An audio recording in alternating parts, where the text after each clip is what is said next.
اللہ الرحمن الرحیم۔ السلام علیکم۔ آج کے پروگرام میں جناب محمد اعجاز الحق، سابق وفاقی وزیر، پاکستان مسلم لیگ، ضیاء الحق کے صدر اور افغانستان کے معاملات میں ابو رکھنے والے ایک ایسی سیاسی شخصیت کو ویلکم کرتا ہوں۔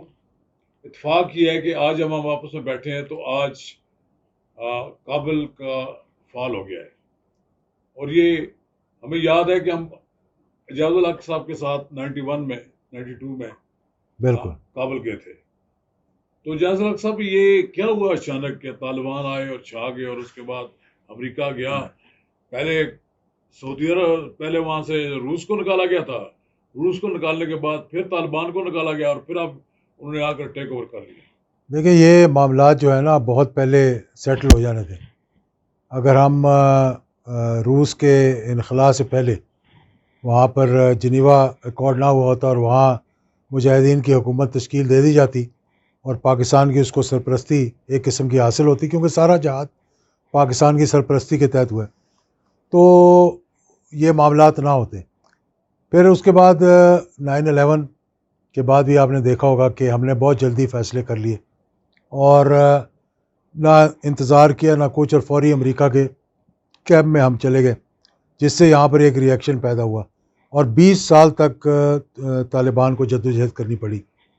اب یہ جو ہوا ہے وہاں پر، میں سمجھتا ہوں ان کی ایک حکمت عملی، ان کے انداز حکمرانی میں، انداز جہاد میں تبدیلی، تمام افغانیوں کو ساتھ لے کر چلنا، خواتین کی سرپرستی، اقلیتوں کی سرپرستی، یہ نئی چیزیں جو انہوں نے سیکھی ہیں، اس کو کہتے ہیں آرٹ آف ڈپلومیسی۔ اور میں جس طرح سے میرا خیال ہے آپ نے پڑھا ہوگا اخبارات کے اندر، اس میں بہت سے ہمارے بڑے جو اخبار نویس ہیں انہوں نے اس پہ لکھا بھی بہت کچھ، کہ جون کے مہینے میں وہ ہمارے آئے تھے، ایک ڈیلیگیشن ان کا آیا تھا، جو باتیں اس وقت وہ کر کے گئے تھے وہ بالکل سچ ثابت ہوئی ہیں، اور ہمارے حکومت جو ہے اس وقت وسیع البنیاد کی بات جو کر رہی ہے، وہ وسیع البنیاد حکومت وہ خود بنائیں گے۔ اب آپ کیا طالبان کو ڈکٹیٹ کر سکتے ہیں؟ جب امریکہ نہیں کر سکا، کوئی اور ملک نہیں کر سکا، تو پاکستان کو چاہیے کہ ان کو اپنی حکومت تشکیل دینے دیں۔ انہوں نے اقلیتوں کو بھی ساتھ رکھا ہے شورا کے اندر، انہوں نے تمام مائنورٹیز کو، اور اب ایران نے بھی ہزارہ اہل تشیع کو کہہ دیا کہ ان کے ساتھ مل کر کام کریں۔ تو اس لیے وہاں پر پہلے مسئلہ یہ تھا کہ ایک طرف 7 افغان حکومت تھی اور ایک طرف 7 جو تھے وہ مجاہدین کے گروپ تھے۔ اس دفعہ یہ ہے کہ ایک طرف طالبان تھے اور ایک طرف افغان نیشنل آرمی تھی، تو اس لیے افغان نیشنل آرمی کو نہ ٹریننگ دے سکے، نہ ان میں وہ اسپرٹ تھی، وہ ایک قسم کے مرسنریز تھے، جو اسپرٹ نہیں تھی، نہ ان میں کوئی جذبہ تھا، کیونکہ جذبہ فوج کے اندر جذبہ آتا ہے جہاد سے۔ تو آپ کس کے خلاف جہاد کر رہے ہیں؟ کسی دشمن کے خلاف جہاد کر رہے ہو تو آپ کا ایک جذبہ آئے گا، لیکن آپس میں اگر لڑ رہے ہیں تو پھر وہ جذبہ نہیں آئے گا۔ طالبان کے اندر یہ جذبہ تھا کہ طالبان نے وہ جگہیں آزاد کروانی تھی جس پر امریکہ نے اور کابل کی حکومت نے قبضہ کیا ہوا تھا۔ وہ قبضہ نہیں کر رہے تھے، وہ قبضہ چھڑا رہے تھے وہاں پر۔ اور سب سے خوشی کی بات یہ ہے نواز رضا صاحب کہ ہندوستان کے اندر اس طرح صف ماتم بچھا ہوا ہے جس طرح کہ طالبان نے کابل نہیں دہلی کو فتح کر لیا، بالکل لگتا ہے، اور پورا ان کا جو ہے یوم آزادی وہ روتے ہوئے گزر گیا، اور یہ بہت بڑی فتح ہے پاکستان کی اور طالبان کی۔ جب 88 کی غالباً بات ہے یا 89 کی بات ہے، جب جنیوا ایکارڈ ہوا تھا 86 میں، تو اس وقت ضیاء الحق کی ایک سوچ تھی کہ وہاں سیٹلمنٹ کر کے جو اصل قوتیں ان کے حوالے اقتدار کر کے دے دیا جائے۔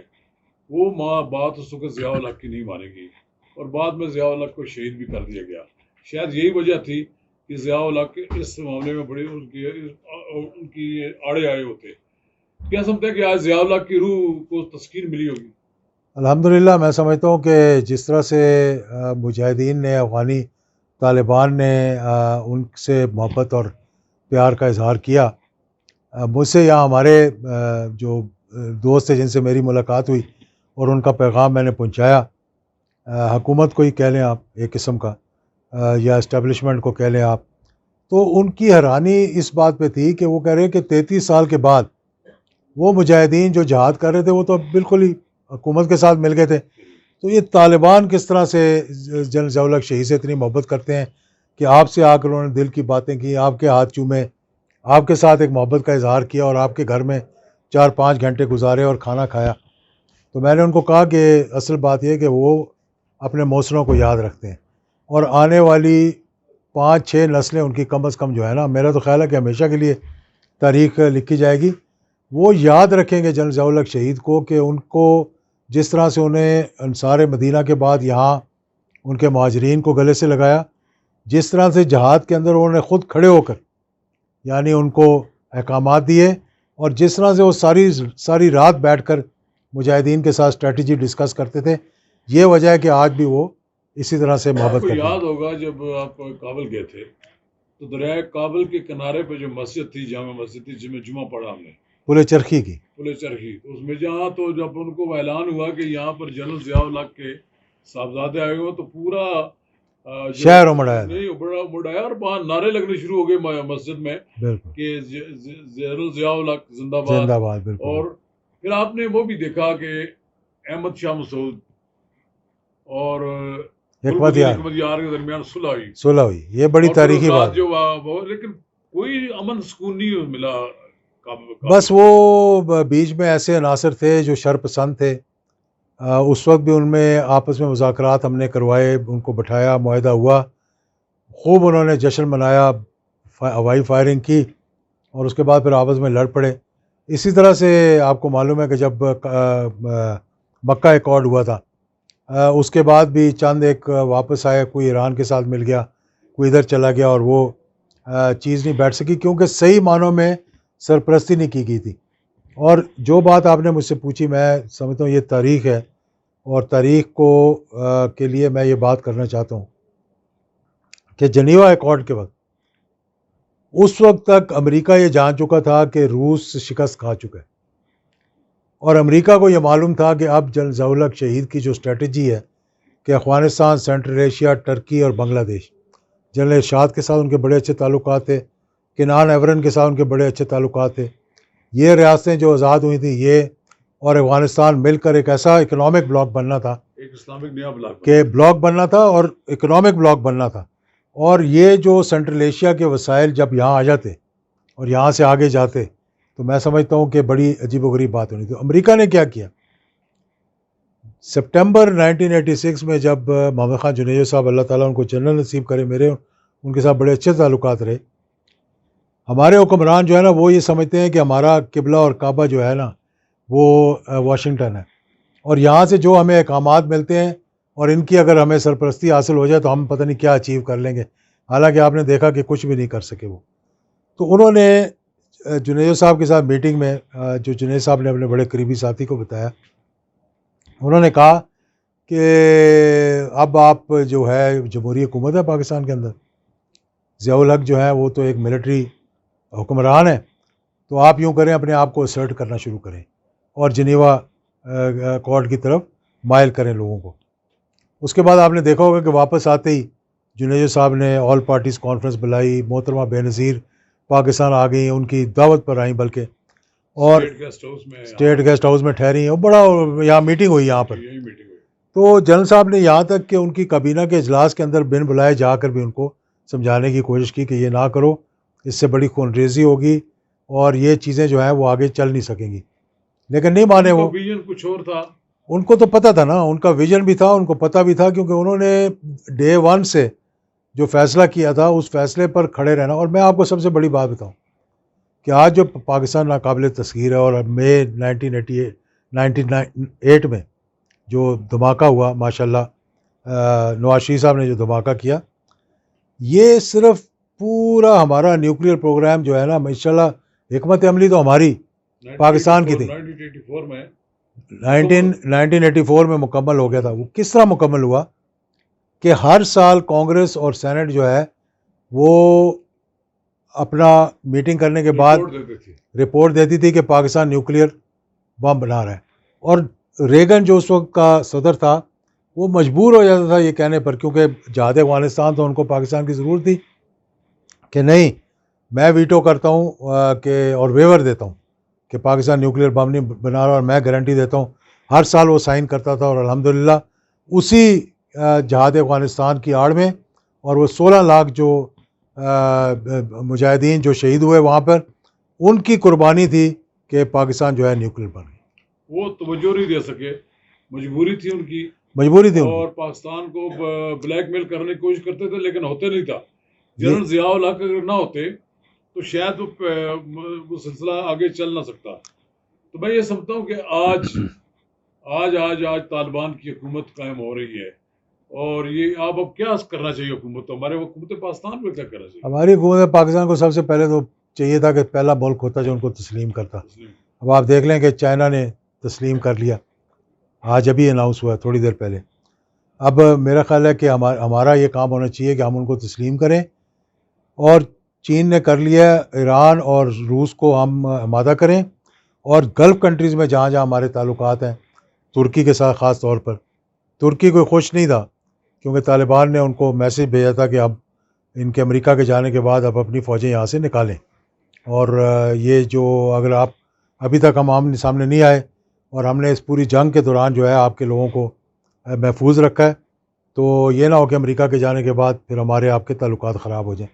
یہ پیغام میں نے پہنچایا تھا ان کے سفیر کو بھی، اور پھر حکومت کو بھی. پھر ہماری حکومت نے شاید ان سے بات کی ہو یا نہ کی ہو، مجھے نہیں پتہ، لیکن میرا خیال ہے کہ بات ہوئی تھی.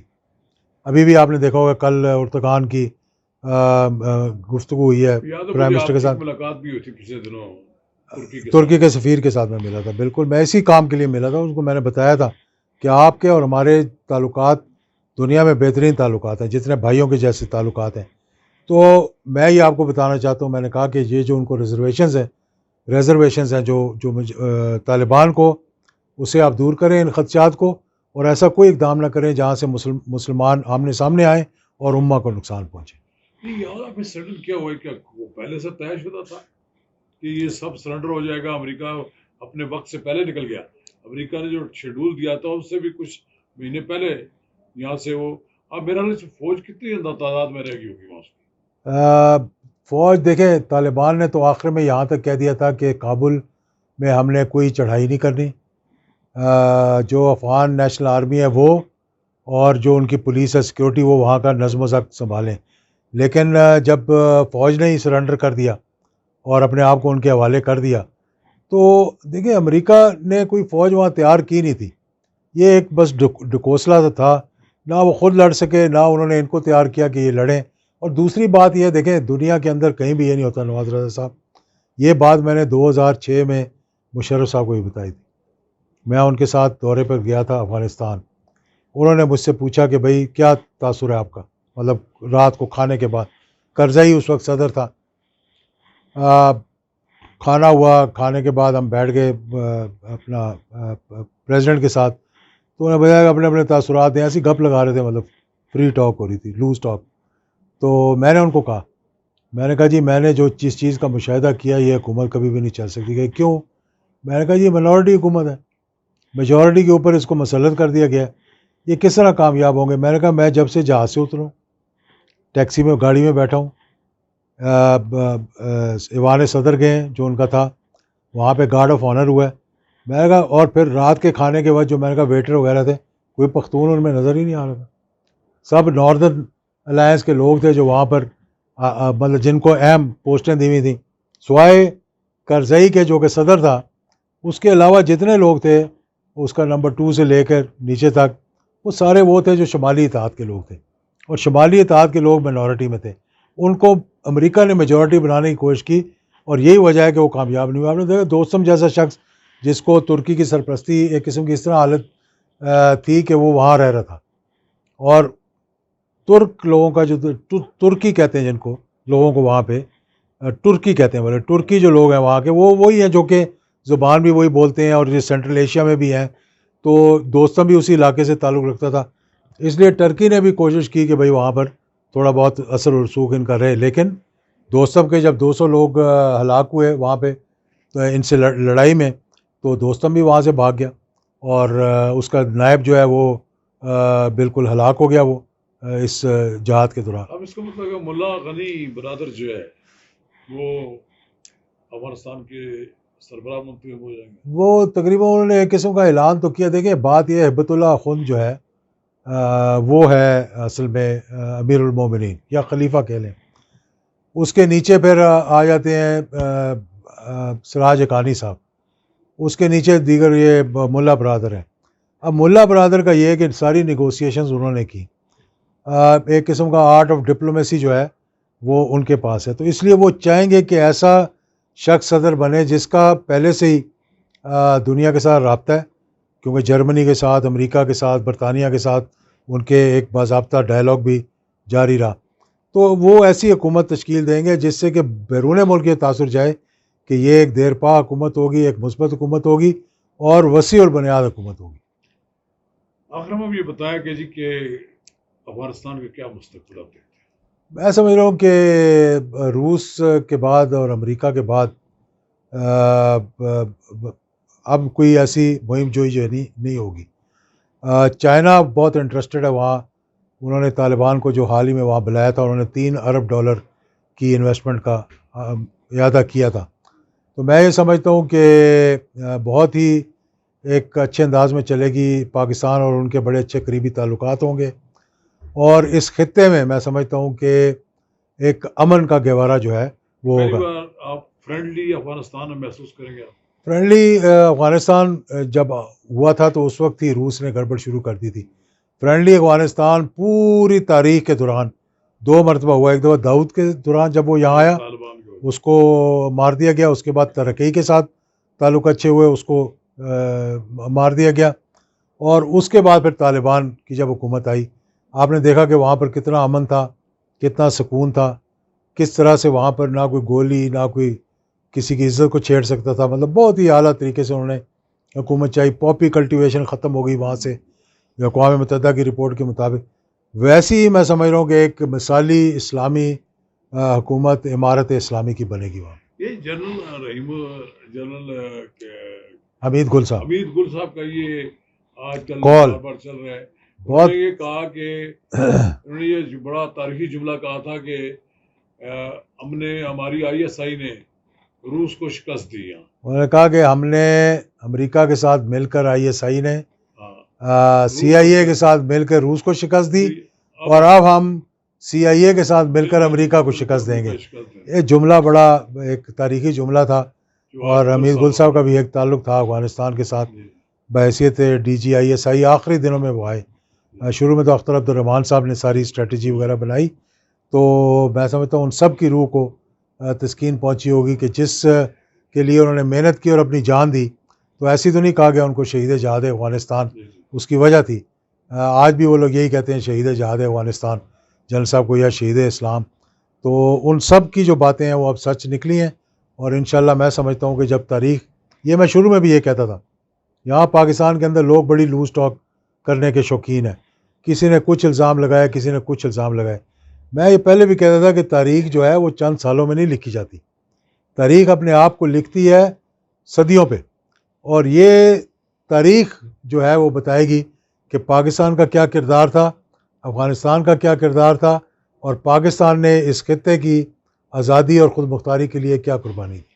شکریہ جی. Thank you very much.